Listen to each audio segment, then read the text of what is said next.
धाड सत्रासाठी नाशिकलाच का पाडलं? सरकारमधील लोकांशी संबंध, त्यांचे संबंध कोणाशी, यांची गुंतवणूक कुणाकडे? नाशिकमध्ये ललित पाटील, पांढरपेशे पाटील आहेत, मुख्य सूत्रधार कोण आहेत हे स्पष्ट होईल. कोट्यावधी रुपयांचे व्यवहार समोर आले. प्रमुख शहरातील ठेकेदारीच्या कोट्यावधी रुपयांना निधी मिळतोय. आमदार अधिकारी कोण आहेत? काही अधिकारी मेंदे नसतात. सगळी माहिती दिल्लीपर्यंत गेली. त्यांच्याकडून निवडणुकीसाठी पैसे घेतले जाईल, त्यांना ब्लॅकमेल केलं जाईल. राजकारण असंच आहे. जालन्यात माल मसाला घेऊन गेले, कोण घेऊन गेलं ते समोर आलंय. जे चाललंय ते भयंकर आहे. हेमंत सोरेन यांना अटक झाली. 7,000 पोलिसांचा फौजफाटा आला होता. तिथं जास्त जागा नाही, पण त्याही जागा भाजपला घ्यायच्यात. सोरेन हे अडथळा ठरतील म्हणून त्यांना अटक केली. महाराष्ट्रात घोटाळा झाला, त्याला क्लीन चिट दिली. हसन मुश्रीफ, भावना गवळी, प्रफुल्ल पटेल यांच्यावर आरोप होते. आसामचे मुख्यमंत्री आता कुठे आहेत? रोहित पवारांच्या कारखान्याचा आणि अजित पवार यांच्या कारखान्याचा विषय सारखाच आहे. पण ईडीच्या दारात रोहित पवार चक्रा मारतायत, कारण ते मेंदे नाहीत. जनता दलाचे खजिनदार त्यांच्यावर धाडी पडल्या म्हणून नितीश कुमार गेले. आम्ही झुंडशाहीला घाबरत नाही. अरविंद केजरीवाल हे जायला तयार नाही. आमच्या प्रमुख लोकांमुळे लोकशाहीचं रक्षण केलं जाईल. नगरसेवक, आमदार आणि खासदार यांना निधी नाही. भाजपात प्रवेश केल्याशिवाय निधीची मदत केली जात नाही. न्यायाचं समान वाटप होत आहे. काल झालेला प्रजासत्ताक शेवटचा असू शकेल. मला का विचारता हा प्रश्न? बहुमत असलेल्या ठिकाणी आपला पडलेली मतं खोडतायत. राहुल नार्वेकर यांनी जो गुन्हा केला तोच महापौर पदाच्या निवडणुकीमध्ये केला. चंदीगड येथे काँग्रेस आणि आपला स्पष्ट बहुमत होतं. राहुल नार्वेकर नवीन घटनाकार आहेत. पक्षांतर कायद्याच्या प्रमुख समितीवर त्यांना नेमलं. IPG वाढला तो 2 रुपये कमी करतील. तुम्हाला काहीच मिळणार नाही. काय म्हणताय? नाशिकमध्ये धाडी वगैरे पडल्यात जोरात.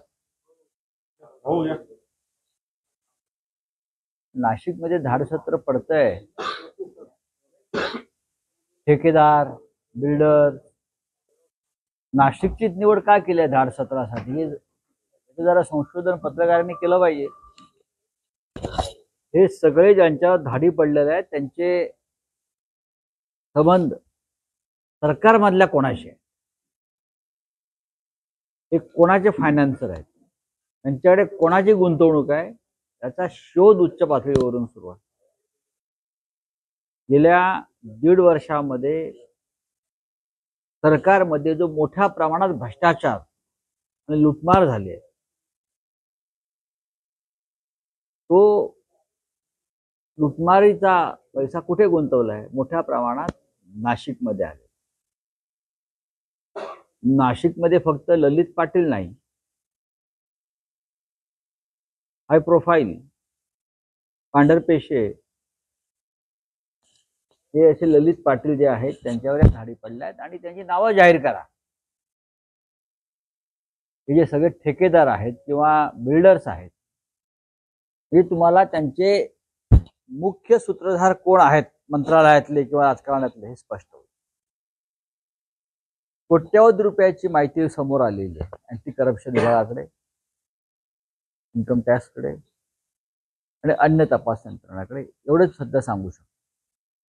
मुंबई, नाशिक, पुणे आणि जळगाव आणि संभाजीनगर या प्रमुख शहरातल्या बिल्डरांकडे आणि ठेकेदारांकडे सरकारमधील मंत्री आणि सत्ताधारी पक्षाचे आमदार यांनी बदल्या बढत्या या माध्यमातून, ठेकेदारीच्या माध्यमातून, सरकारी निधीच्या माध्यमातून कोट्यावधी रुपयांचा निधी त्यांना मिळतोय. आमच्या लोकांना मिळत नाहीये, माहिती आहे तुम्हाला. मग तो निधी जो आहे त्याचा गैरवापर, काम न करता कमिशनबाजी, हे कोट्यावधी रुपये पुन्हा त्याच ठेकेदाराकडे गुंतवले जातात, बिल्डरांकडे गुंतवले जात आहेत. त्याची संपूर्ण माहिती काही अधिकारी जे असतात ते सगळेच मिंधे नसतात. यंत्रणा काम करत असते आणि त्यांच्या फायली बनत आहे आणि सगळी माहिती दिल्लीपर्यंत गेलेली आहे. बस बोला.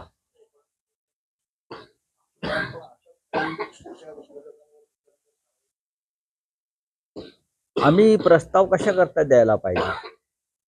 देश वाचवण्याची जबाबदारी, लोकशाही वाचवण्याची जबाबदारी या देशातल्या सगळ्या सुज्ञ राजकीय पक्षांची आणि भारत मातेवरती प्रेम करणाऱ्या प्रत्येकाची आहे. वंचित बहुजन आघाडीचा मनाचा मोठेपणा असा आहे, खास करून ॲडव्होकेट प्रकाश आंबेडकर म्हणजे बाळासाहेब आंबेडकर आमचे प्रिय, त्यांनी वारंवार सांगितलं की आम्हाला महाविकास आघाडीमध्ये तुम्ही समाविष्ट करून घेतलं पाहिजे. आम्हाला सुद्धा या देशातल्या राज्यघटनेचा आदर आणि संरक्षण करायचं आहे. ज्या पद्धतीचं राजकारण मोदी आणि शहांच्या राज्यात सुरू आहे, या देशातलं स्वातंत्र्य नष्ट होईल, लोकशाही नष्ट होईल, संविधान तुडवलं जाईल, बदललं जाईल, ही भीती जशी बाळासाहेब आंबेडकरांना वाटते, वंचितच्या कार्यकर्त्यांना वाटते, ते आम्हालाही वाटते. त्याच्यामुळे आपण एकत्र येऊन काम केलं पाहिजे, ही माननीय बाळासाहेब आंबेडकरांची भूमिका आहे आणि त्याच्यामुळे आम्ही त्यांचं स्वागत केलं, ही त्यांची भूमिका आहे. जर कोणाला असं वाटत असेल की या देश वाचवण्याच्या प्रक्रियेमध्ये आम्हाला सहभागी व्हायचे, त्यांनी तसं ते व्यक्त केलं पाहिजे, जसे बाळासाहेब आंबेडकर व्यक्त केले. बघा, काल ते वक्तव्य करत असताना त्यांच्या समोरची त्यांना भ्रष्टाचारासंदर्भात जे क्लीन चिटचा कागद मिळाला तो आला असेल, त्याच्यामुळे ते गांगरले असतील. एक लक्षात घ्या, हा सगळा सुनावणीचा फार्स आहे. राहुल नार्वेकरांच्या समोरची सुनावणी, बरं का, हा शांतता फार्स सुरू आहे असं एक नाटक आहे. शिवसेनेने त्याचा अनुभव घेतलेला आहे, आता तो राष्ट्रवादी काँग्रेसला आहे. शरद पवार स्वतः हयात आहे तो, तरीही राष्ट्रवादी कोणाचे हा प्रश्न जर राहुल नार्वेकर यांना पडला असेल तर त्यांनी सुनावणी न करताच निकाल द्यावा आणि जे नवीन राज्यघटना लिहायला घेतलेली आहे त्यांच्या नेतृत्वाखाली, ते लिहिण्यासाठी त्यांनी एखाद्या परदेशात लंडनला वगैरे जाऊन